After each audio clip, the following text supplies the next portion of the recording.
The Law of the Rhythmic Breath, teaching the generation, conservation, and control of vital force.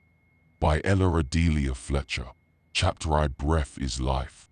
Is it wantedness and use, or perhaps that unspeakably deadening factor thoughtlessness that has robbed the pregnant aphorism breath is life of every atom of its profound significance? No one has ever gainsaid it. Yet to the mass of mankind it means no more than if one were to write Omicron mu.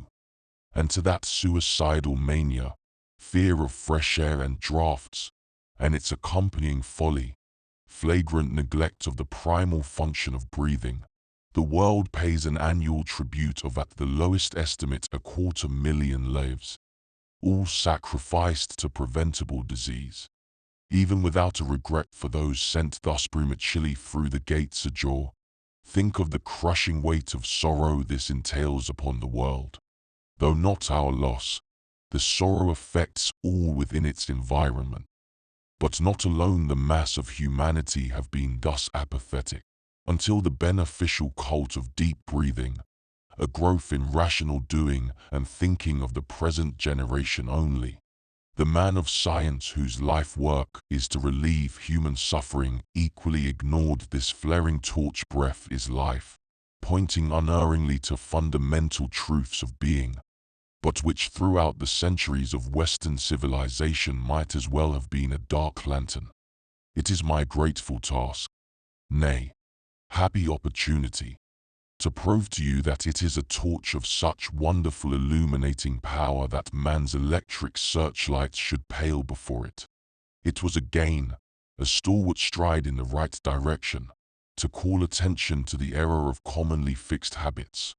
But all that has yet been accomplished is little more than one drop of purity in a swamp of miasma. Busy people think they have too much to do to give attention to a function they have always supposed automatic, never dreaming of the subtle sources of disorder affecting its normal activity, and as subtly feeding and sowing disease.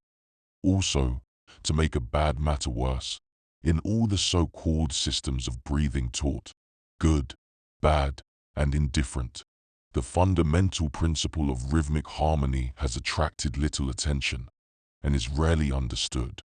Most persons who are interested in any system of breathing have become familiar with the term yoga breathing, yet it is so completely misunderstood that it oftener excites a smile than serious attention.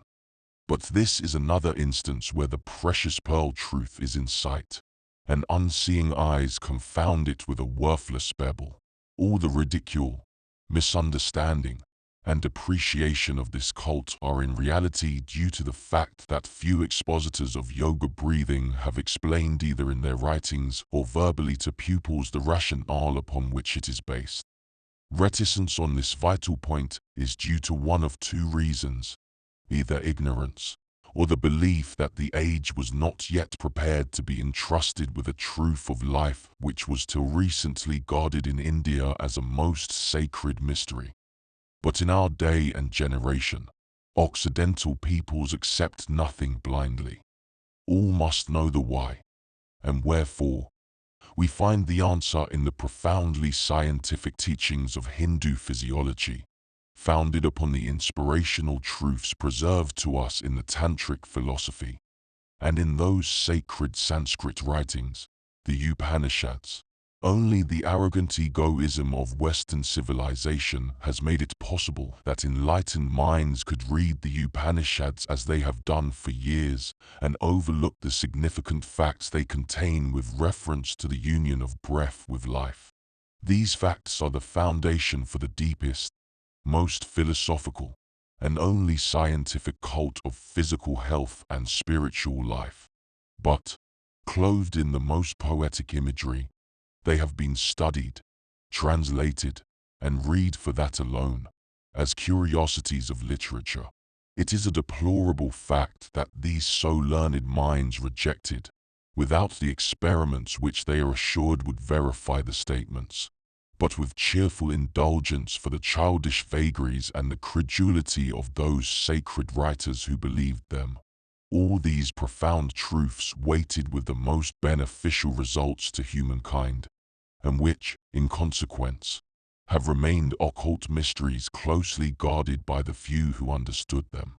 The forms of yoga breathing which excite the greatest incredulity, because differing radically from accepted theories of the function, are best described as alternate breathing. That is, through each nostril in turn, the exhalations preceding the inhalations from the same nostril. This method is profoundly scientific, being based upon a phenomenon of normal breathing almost unknown to Western scientists. 8 years ago, I heard of 2 Buffalo physicians who had discovered it. It is that every human being inhales and exhales for a certain period, nearly an hour through the right nostril, and then all unconsciously changes to the left for a like period.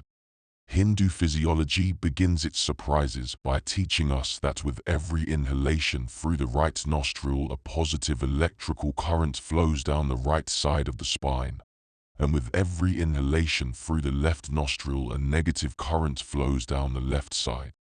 The lungs are correspondingly charged with positive, or solar, and negative, or lunar, currents.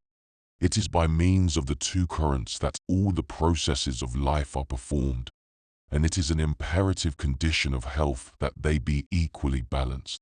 Upon their rhythmic and harmonic flow, fed by the breath of life, depends the measure of health and vitality in the human system. It is of interest here to state that early in 1905, the newspapers chronicled the successful experiments of Dr. Atkins of the California Medical College, who had discovered and succeeded in registering by mechanical means a positive and a negative electrical current in the air chambers of the lungs of a living person. Thus it will be seen that Western science is painfully discovering the truths which the Orient has had in its keeping since the earliest ages of man. In 2 instances I have had substantial proof that something of this knowledge was also in the keeping of our North American Indian medicine man. But the analysis of breath does not rest here. Of as vital importance are these facts. The universal current of life, prana, or vital force, which pervades all space and is commonly recognized in the body as breath. The distinction will be explained later. Is compounded of atoms, or electrons, which are differentiated by their characteristic motions into 5 forms of vibrations. Western science has recognized only 2 of these subtle ethers, and has not yet discovered their profound influence upon all living things. We are compelled to use the Sanskrit terms for these etheric forces, which are called generically Tatvas, meaning literally a form of motion. Madame Blavatsky says the Tattvas are both substance and force, or atomic matter and the spirit that ensouls it. The Tattvas referred to in the Upanishads as the 5 vital airs are specifically distinguished as 1. Akasha, the sound vibration. 2. Vayu, the tangiferous vibration. 3. Tejas, the luminiferous ether. 4. Opas, the vibration of taste or gustiferous ether. And 5. Prithvi, the odoriferous ether. These 5 tattvas, every one of which has its positive and negative faces, mingle in varying proportions in both the solar and lunar currents. In normal health, their flow and proportion varies from time to time with absolute rhythmic precision, every tattva having its period of predominance for a longer or shorter period. If human beings were automatons, the regularity of these vibrations would be as unchanging as the movements of the planets in their orbits. But free will and emotions, every thought and act of man, have their effect for good or ill. And ages ago the Hindus discovered that the inception of every disease is in any influence which disturbs nature's intricate but symmetrical balance of these etheric life forces, which, corresponding to the elements composing the body, are renewed with every breath, and, being elemental subdivisions of prana, furnish and modify the activities of the whole human entity. This explains the philosophy of alternate breathing, the many forms of which are devised to restore the balance of the Tatvas. It also exposes the error of the statement that a strictly well person uses the right nostril by day, the left by night. So for, indeed, from the truth is this, that it would be a dangerous practice, and its exact reverse in a modified form a shorter period is the recommendation of adepts in Tattvic philosophy. They commend the use of the negative breath lunar current at sunrise, and the positive breath solar current at sunset. The reason being that the one is cooling, the other heating.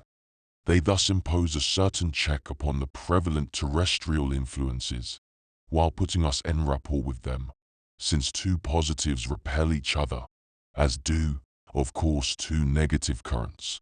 In the intense activities of our modern Western life, the positive breath is employed in excess, using up all physical and mental force under the lash of willpower. The resulting exhaustion, sometimes amounting to painful prostration, is because the impact of the positive current has overcharged nerve centers. The human wires over which these currents flow slacken in this condition and refuse to respond to the vibrations playing upon them. So the negative current does not set in. There is discord and struggle in all the atoms to accomplish this, hence suffering. The quickest relief for this condition is to close the right nostril and take a few negative breaths, with deep, full inhalations and slow, restrained exhalations from the same nostril. Only a few moments voluntary attention need be given. Once started, the life current will do its recuperative work.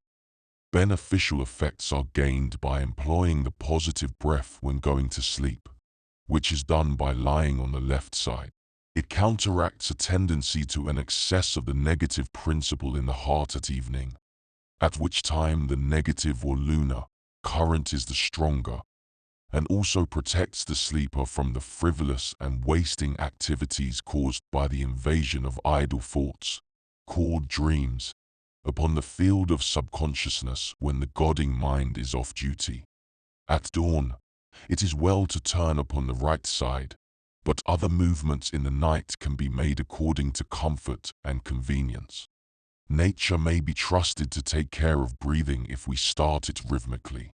The overwhelming importance of maintaining the equal balance of these two currents will be appreciated when it is known that the excessive preponderance of either causes death, each displaying characteristic symptoms, and causing negative or cardiac death and positive or spinal death. The former is commonly diagnosed as heart failure, and there is little doubt that in many cases the patient could be carried safely through the critical moment if the attendant stopped the left nostril and made the positive current of prana flow. There are cases where exactly the opposite treatment might be necessary. But if the nurse could not determine which breath was flowing, a few alternate breaths would assist nature to restore the balance. In cerebrospinal meningitis, not serum, but such care as shall ensure the rhythmic flow of the alternating currents down the spine is the treatment the symptoms call for, which agrees with but goes beyond the learned decision that fresh air was the only hope in this disease. How to direct and control these life currents in manifold ways, promoting health, happiness, and efficiency is the purpose of this book. Those who wish to acquire the power should commit to memory the names of the Tatvas, and as a preliminary exercise can practice alternate breathing on account of 4 and 8 pulse beats or seconds for inhalations and exhalations, respectively. That is, 4 to inhale, 8 to exhale, or 6 and 12, according to the lung capacity, which should not be forced, merely encouraged. Placing the first and second fingers of the left hand so that they can alternately close the left and right nostrils. Begin the exercise by a thorough, deep exhalation. Then close the right nostril and inhale through the left. Hold the breath for a perceptible moment, then with gentle restraint exhale it through the right nostril. Next, inhale through the right nostril and exhale through the left. Repeat 4 times. 4 negative breaths and 4 positive ones. 8 in all. And practice it takes but a fraction of time on rising in the morning, at noon, and in the evening. The exercises can be taken standing, sitting or lying down. If the former, the spine should be held free and erect, and under no circumstances be twisted or bent from the shoulders. For it is the nervous system which should receive the first and most immediate benefit from the practice. Taken in bed, after retiring, the exercises are very calming and sleep-inducing. It is by means of these universal vibrations that in actual fact to literal truth the heart throbs of the eternal spirit pulsate through us. It is in this way that we actually live and move and have our being in the God of gods, the very light of light. This Tatvas law of the universe solves the mysteries of the omniscience, omnipresence, and omnipotence of God, for there is nothing where he is not.